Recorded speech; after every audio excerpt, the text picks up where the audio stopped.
Hello friends, welcome to our channel Sachin talks Canada. So आज की video का topic है, should you move to Canada in 2024। जैसे कि आप सब भी न्यूज़ देख रहे होंगे कि आजकल रिवर्स माइग्रेशन काफ़ी ज़्यादा हो रही है। सो आज की वीडियो में यही बात करेंगे कि क्या रीजंस हैं कि लोग कनाडा से इंडिया क्यों मूव कर रहे हैं, एंड क्या कनाडा आपके लिए एक परफेक्ट फिट हो सकता है अगर आप इमिग्रेट करना चाहते हो। ये सारे जो हम बात करेंगे वो अपने 1 ईयर एक्सपीरियंस के बेसिस पे करेंगे, बिकॉज जो हमारे पुराने सब्सक्राइबर्स हैं शायद उनको पता होगा कि हम लोगों ने अपनी 1 ईयर जर्नी कनाडा में कंप्लीट कर लिया रिसेंटली। और हम लोग अब एक स्टेज पे पहुंच चुके हैं कि आपको शायद अपने इनपुट्स प्रोवाइड कर सके डिफरेंट डिफरेंट टॉपिक्स के ऊपर कि यहाँ पर क्या बेटर है, क्या प्रोज एंड कॉन्स हैं इस कंट्री के। तो ये सब चीज़ें हम डिटेल में बात करने वाले हैं आज। सबसे पहले हम बात करते हैं कि रिवर्स माइग्रेशन क्यों हो रही है। जो रिवर्स माइग्रेशन या रिवर्स इमिग्रेशन कह सकते हो आप, ये हो रही है, इसका सबसे मेजर रीज़न है कि जो आप इंडिया से एक माइंडसेट लेके आते हो कि आपको आते ही यहाँ पे काफ़ी अच्छी जॉब्स मिल जाएंगी एंड आपकी लाइफ बिल्कुल चेंज हो जाएगी। एक ये उस माइंडसेट की वजह से है। मैं आपके साथ शेयर करता हूँ कि कपल रिसेंटली इमिग्रेट हुआ है कनाडा से इंडिया। उनके क्या रीजंस थे। जो सबसे पहला और मेजर रीज़न था उनका, वो ये था कि उनकी वाइफ इंडिया में काफ़ी अच्छी जॉब करती थी।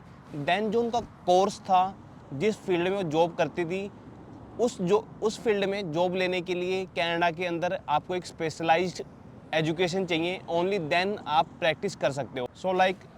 सीए या फिर आर्किटेक्ट, ये जो भी प्रोफेशंस होते हैं, इसके लिए स्पेशलाइज्ड एजुकेशन की ज़रूरत होती है कनाडा में। एंड तभी आप इन्हें प्रैक्टिस कर सकते हो यहाँ पे। वो अपनी सेम प्रैक्टिस कंटिन्यू नहीं कर पा रही थी एंड वो इस स्टेज पे थे, लाइक उनके दो छोटे छोटे बच्चे थे, तो वो दोबारा अपनी एजुकेशन को कंटिन्यू नहीं करना चाहती थी। देन फाइनली उनकी फैमिली ने ये डिसीज़न लिया कि रेदर देन अपनी स्टडी दोबारा स्टार्ट करने से एंड 2 to 3 ईयर्स स्टडी में इन्वेस्ट करने से अच्छा है कि वो इंडिया वापसी जाके अपनी सेम जॉब्स कंटिन्यू करें। ये था एक मेजर फैक्टर। एंड जो सेकंड फैक्टर मेनली यहाँ पे लोगों को इम्पैक्ट करता है, वो है कि लाइफस्टाइल। जो आपकी इंडिया में लाइफस्टाइल है, वो सेम लाइफस्टाइल आपको कनाडा में पहुँचते ही नहीं मिल सकती।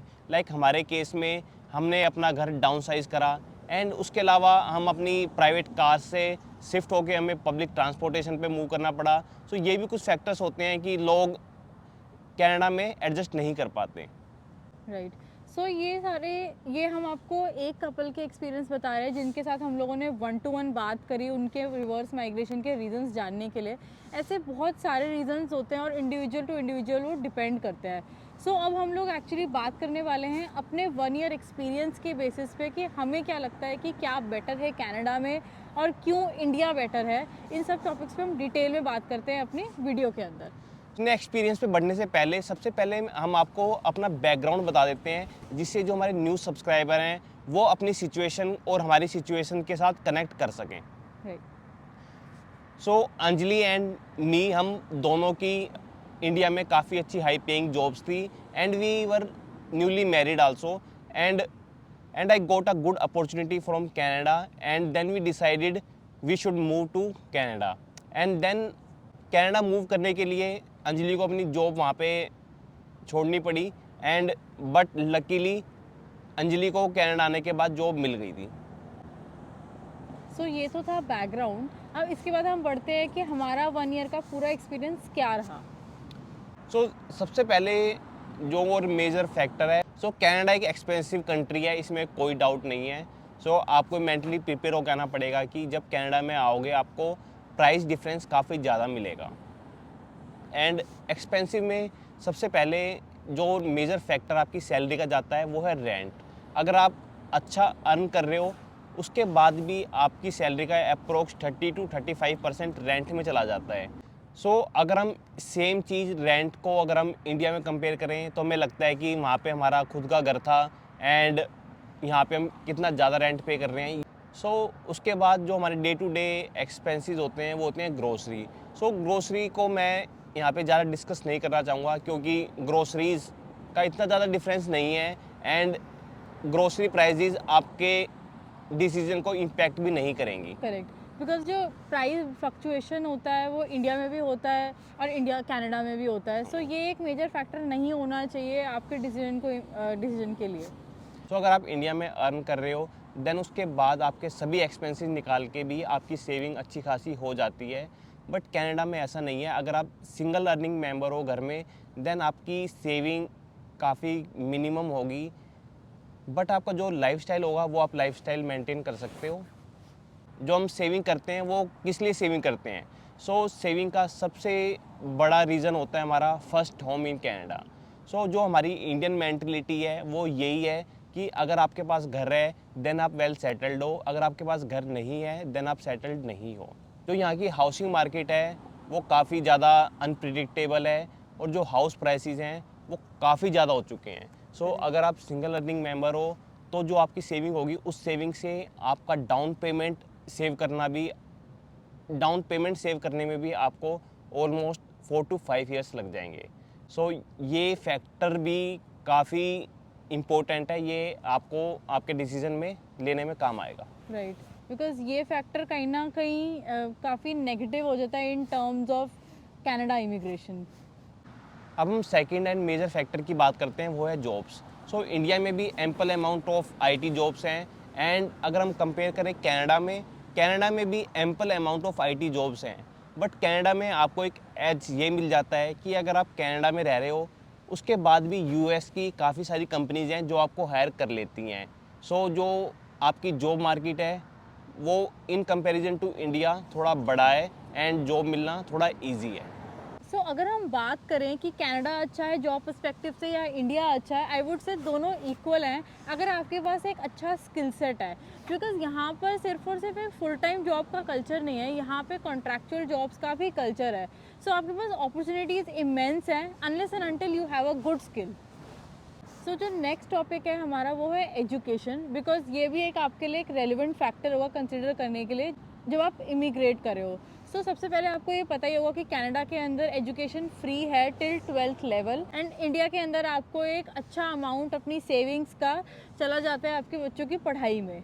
But the good point in India is कि वहाँ पे जो एक लेवल ऑफ एजुकेशन है वो काफ़ी बेटर है if we compare it to Canada.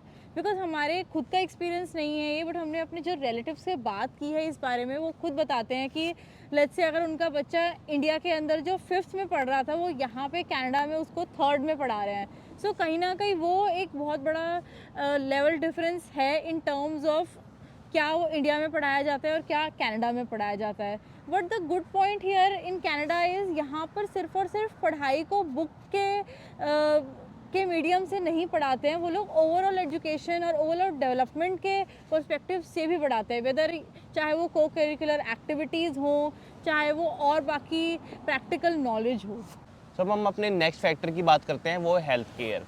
अगर हम अपने इंडिया की बात करें, इंडिया में डॉक्टर्स इजीली अवेलेबल हो जाते हैं, चाहे वो स्पेशलिस्ट है या फिर अगर आपको सर्दी है, जुकाम है, फीवर है, उसके लिए डॉक्टर चाहिए वो भी आपको ईजिली मिल जाता है। बट कनाडा के अंदर डॉक्टर्स इजीली अवेलेबल नहीं होते हैं।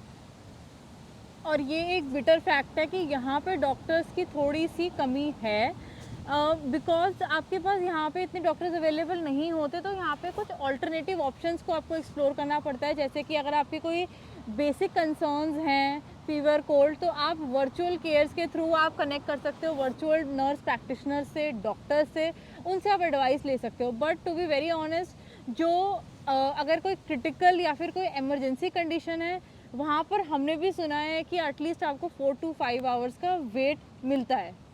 और अगर आपको किसी स्पेशलिस्ट को देखना है, अगर आपका स्किन डॉक्टर्स हैं या फिर आपका ऑर्थोपेडिक डॉक्टर्स हैं, सो उसके लिए भी आपको थोड़ा वेट करना पड़ता है। लाइक आपका 1 मंथ का भी आपको वेट टाइम देखने को मिलेगा। बट इंडिया में आपको पता है वो काफ़ी ईजिली अवेलेबल हो जाते हैं। सो ये एक इंडिया काफ़ी बेटर है कनाडा से। राइट। सो इमरजेंसी में भी कनाडा में केस टू केस डिपेंड करता है। लाइक आपके चोट लगी है या आपका हाथ टूट गया है तो वो आपके लिए इमरजेंसी है फॉर श्योर, बट डॉक्टर्स उस पेशेंट को देखेंगे जिसकी लाइफ स्टेक पे है। बट वी होप कि ये सिचुएशन फ्यूचर में बेटर हो। अब नेक्स्ट फैक्टर की बात करते हैं, वो है रूल्स। सो इंडिया में रूल्स हैं, प्रॉपर रूल्स। अगर आप रोड पे अपनी गाड़ी चलाते हो तो उसके लिए प्रॉपर रूल्स हैं, बट लोग फॉलो नहीं करते। आप सबको भी ये चीज़ें पता होंगी, बट कनाडा में ऐसा नहीं है। आपको प्रॉपर रूल्स फॉलो करने पड़ते हैं अगर आप रूल्स फॉलो नहीं करते हो तो एक काफ़ी अच्छा खासा आपको फ़ाइन देना पड़ता है। इसलिए आप देखोगे मैक्सिमम केसेस में लोग सभी रोड रूल्स को फॉलो करते हैं। सो अगर आप ड्राइव करते हो तो रोड्स आपके लिए ज़्यादा सेफ़ हैं in Canada when we compare it to India. So यहाँ पे एक और चीज़ ये है कि यहाँ पे आपको रोड क्रॉस करते समय या फिर रोड्स पे बिल्कुल भी डर नहीं लगता, बिकॉज यहाँ पे प्रॉपर पेडिस्ट्रियन लाइट्स हैं जब आपको क्रॉस करना है। एंड ये रूल्स जो है वो चाहे आपके व्हीकल ड्राइवर्स हों वो भी फॉलो करते हैं, एंड जो रोड पे चल रहे हैं वो भी फॉलो करते हैं। सो हम अपने नेक्स्ट फैक्टर की बात करते हैं, वो है public transport. Public transport Canada का हमें काफ़ी बेटर लगता है क्योंकि यहाँ पे जो सीनियर सिटीजन्स हैं उनके लिए भी प्रॉपर एक्सेसिबल है पब्लिक ट्रांसपोर्ट। लाइक अगर कोई व्हील चेयर लेके चल रहा है तो उसके लिए भी जो बसेस होती हैं वो प्रॉपर एक्सेसिबल हैं एंड वो अपनी व्हील चेयर के साथ बस में चढ़ सकते हैं। राइट। एंड हमें भी, बिकॉज हमारे पास यहाँ पे विद इन लास्ट 1 ईयर से कार नहीं है, हम लोग भी यहाँ पे पब्लिक ट्रांसपोर्ट से ही ट्रैवल करते हैं, चाहे वो अर्ली आवर्स हो या फिर लेट आवर्स हो। हमें कभी भी कोई भी डर महसूस नहीं हुआ कि ओके हमें आज शायद 12 बजे वापस जाना है घर, तो क्या ये सेफ़ है, ऐसा कुछ भी नहीं है। एंड वी हैव सीन कि विमेन भी यहाँ पे बहुत ही freely late night hours travel करती हैं। और उसके अलावा कनाडा में आपको पब्लिक ट्रांसपोर्ट्स में इतना ज़्यादा रश नहीं मिलेगा जितना आपको इंडिया में देखने को मिलता है। अब उसके बाद हम बात करते हैं इन्वायरमेंट की। इंडिया में जैसे आपको पता हुआ कि जो पोल्यूशन लेवल्स हैं वो काफ़ी ज़्यादा इंक्रीज़ हो रहे हैं। हम लोग जैसे दिल्ली से हैं, सो दिल्ली में का तो आप सबको पता ही है कि दिल्ली का पोल्यूशन लेवल का क्या हाल है। सो जैसे हम कनाडा मूव हुए तो हमें इन्वायरमेंट यहाँ का काफ़ी अच्छा लगा। सो ये एक पॉजिटिव साइड है कनाडा की। पे क्लीन एयर है और डेफिनेटली ग्रीन एरिया काफ़ी ज़्यादा है। आपको काफ़ी अच्छा लगेगा जब आप यहाँ पे मूव करते हो।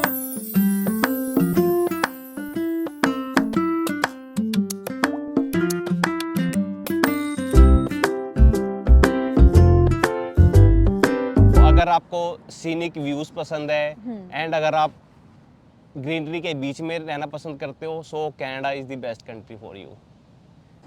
सो एनवायरनमेंट तो क्लीन है ही, बट आई थिंक काफ़ी लोगों के दिमाग में ये फैक्टर आता है कि यहाँ पे काफ़ी हार्श वेदर है। सो टू बी वेरी ऑनेस्ट, हम लोगों को सिर्फ 1 साल हुआ है, सो हमें प्रीवियस एक्सपीरियंस नहीं है कि पहले कैसा वेदर रहा है। बट पास्ट 1 ईयर से हमें ये लगा है कि हमें कभी भी ऐसा नहीं लगा कि काफ़ी हार्श वेदर है। दो डेफिनेटली कुछ डेज़ और कुछ टाइम होते हैं जहाँ पे विंटर्स काफ़ी कोल्ड हैं, बट जब हमने यहाँ के जो प्रॉपर जैकेट्स और उनके जो भी विंटर एसेसरीज़ है वो सब वियर करा, तो हम लोगों ने फुली वेदर एंजॉय किया, चाहे वो विंटर हो चाहे वो ऑटम हो। सारे वेदर्स यहाँ पे सारे के सारे यहाँ पे सीजन्स बहुत ही सुंदर हैं, चाहे वो समर हो, फॉल हो, विंटर हो, एवरीथिंग। सो ये एक फैक्टर आप माइंड में रख सकते हो। सो एक पॉइंट और मैं यहाँ पे आपके साथ शेयर करता हूँ, वो है कि स्कूल बस में सेफ्टीज़। सो जैसा कि आपको पता होगा कि अगर जब बच्चे स्कूल बस से उतरते हैं, इंडिया में जो प्राइवेट व्हीकल्स हैं वो उतना ध्यान नहीं देते एंड वो क्रॉस करते हैं स्कूल बस के टाइम भी, एंड उससे काफ़ी एक्सीडेंट्स के भी चांसेस होते हैं कि बच्चा एब्रप्टली अगर रोड क्रॉस करता है तो उस केस में एक्सीडेंट के चांसेस रहते हैं। बट कनाडा में ऐसा नहीं होता बिल्कुल भी।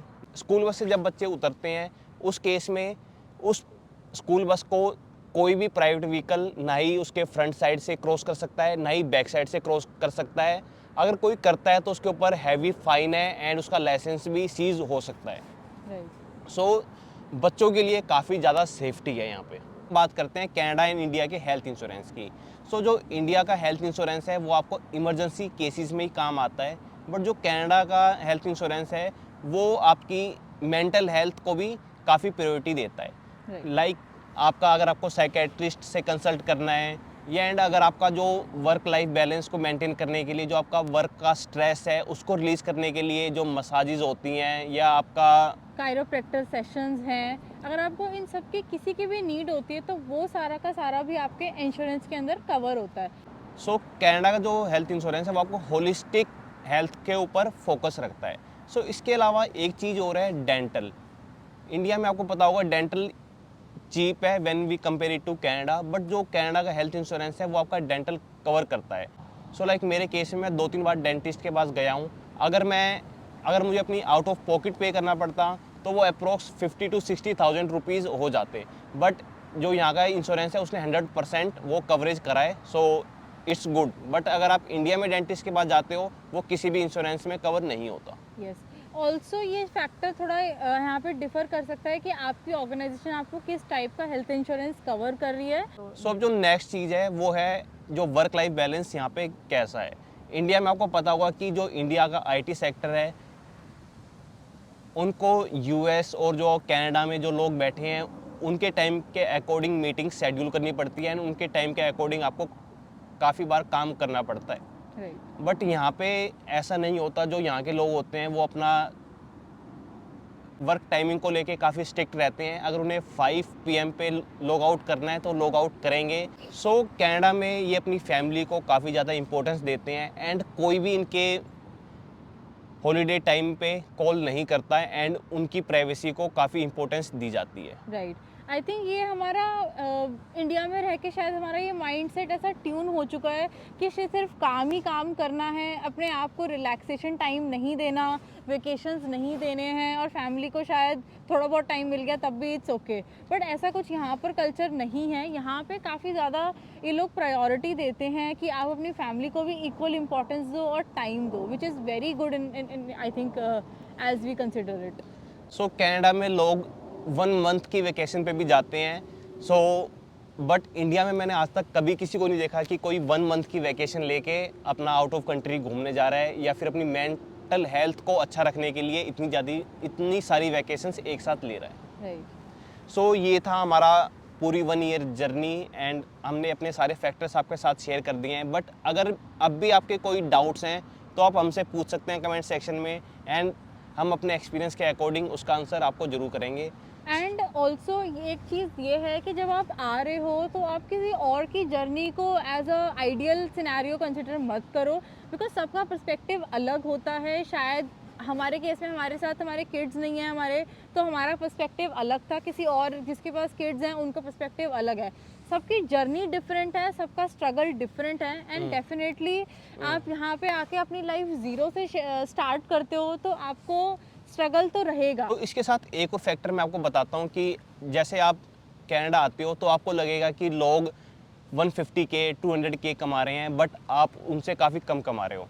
सो ये चीज़ें आप लोगों को या हम लोगों को भी सबको इम्पैक्ट करती है, बट हमें उनकी सैलरी फिगर्स नहीं देखनी चाहिए। हमें देखना चाहिए कि उन लोगों को 150K कमाने में कितनी मेहनत लगी है, एंड कितने ईयर्स उन्होंने कनाडा में इन्वेस्ट करे हैं। करेक्ट। सो अगर आप कनाडा आ रहे हो तो आपकी प्रायोरिटी सिर्फ पैसा नहीं होना चाहिए। अगर आपकी प्रायोरिटी सिर्फ पैसा है then Canada is not for you. Yes, and आप बिल्कुल डिसअपॉइंट होगे अगर सिर्फ और सिर्फ आप माइंड में से मनी रखोगे। आप बाकी चीज़ों को भी फैक्टर्स को अपने दिमाग में रखो, and obviously then you will have a beautiful life here. So ये थी पूरी आज की वीडियो। अगर आपका अभी भी कोई डाउट है तो आप कमेंट सेक्शन में हमसे पूछ सकते हो। हम अपने एक्सपीरियंस के अकॉर्डिंग आपको ज़रूर आंसर करेंगे। सो मिलते हैं अपनी नेक्स्ट वीडियो में। Till then good bye and thank you and take care. Bye.